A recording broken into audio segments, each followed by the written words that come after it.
Assalamualaikum warahmatullahi wabarakatuh.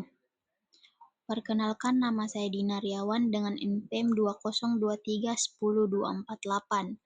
Baik, pada video ke-8 ini saya akan menjawab 3 studi kasus mengenai sumber-sumber pembiayaan internasional. Pertama, apa keuntungan dan risiko bagi perusahaan teknologi XYZ dalam menerbitkan obligasi internasional dan dibandingkan dengan menggunakan sumber pembiayaan domestik? Baik, bagi perusahaan teknologi XYZ akan mendapatkan beberapa keuntungan dengan menerbitkan obligasi internasional. Yang pertama itu mereka perusahaan dapat mengakses sumber pendanaan yang lebih luas dengan menjangkau investor global yang mungkin tidak tersedia di pasar domestik. Yang kedua itu penerbitan obligasi dalam mata uang lokal negara tujuan ekspansi membantu perusahaan memitigasi risiko nilai tukar karena kewajiban pembayaran akan menggunakan mata uang yang sama dengan pendapatan di negara tersebut. Dan yang terakhir adalah perusahaan mungkin bisa mendapatkan suku bunga yang lebih kompetitif dibanding dengan pasar domestik jika kondisi moneter di negara target lebih menguntungkan.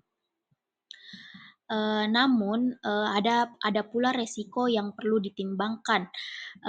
Fluktuasi nilai tukar mata uang dapat mempengaruhi biaya pembayaran kupon dan pokok jika perusahaan tidak melakukan lindung nilai dengan efektif.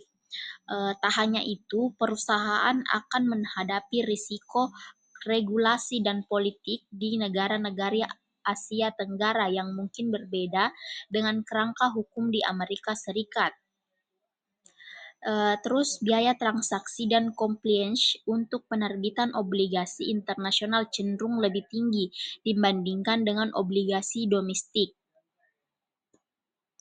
Studi kasus yang kedua, bagaimana analisis risiko mata uang dilakukan oleh perusahaan dalam konteks penerbitan obligasi internasional. Perusahaan teknologi XYZ perlu melakukan analisis risiko mata uang secara komprehensif sebelum menerbitkan obligasi internasional.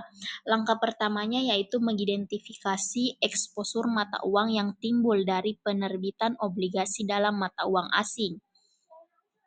Perusahaan kemudian dapat menggunakan berbagai instrumen lindung nilai seperti kontrak forward, opsi mata uang, dan swap untuk meminimalkan dampak fluktuasi nilai tukar. Selain itu, perusahaan harus mempertimbangkan korelasi antara pendapatan operasional dalam mata uang lokal dengan kewajiban pembayaran obligasi.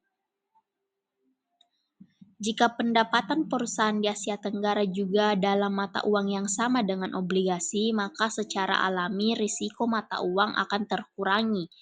Perusahaan juga perlu memonitor kondisi makroekonomi negara-negara tujuan untuk mengantisipasi perubahan kebijakan moneter yang dapat mempengaruhi nilai tukar.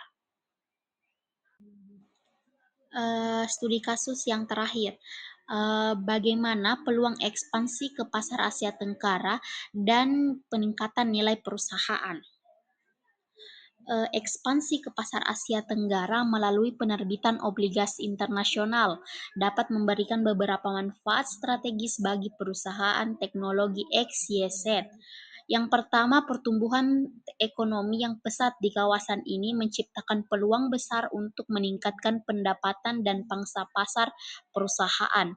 Yang kedua, keberhasilan ekspansi ini akan mendiversifikasi sumber pendapatan perusahaan untuk mengurangi ketergantungan pada pasar domestik yang mungkin sudah jenuh. Yang ketiga, ekspansi internasional yang didukung oleh pendanaan lokal melalui obligasi dapat meningkatkan persepsi investor terhadap perusahaan. Pasar modal cenderung memberikan valuasi yang lebih tinggi kepada perusahaan yang memiliki operasi global dan strategi manajemen risiko yang matang. Terakhir, kehadiran fisik di Asia Tenggara melalui investasi ini akan memperkuat brand recognition perusahaan di kawasan yang menjadi salah satu pusat pertumbuhan teknologi. Baik, itulah tadi, hasil, jawaban pada 3 studi kasus, mohon maaf apabila ada kesalahan. Sekian dan terima kasih. Wassalamualaikum warahmatullahi wabarakatuh.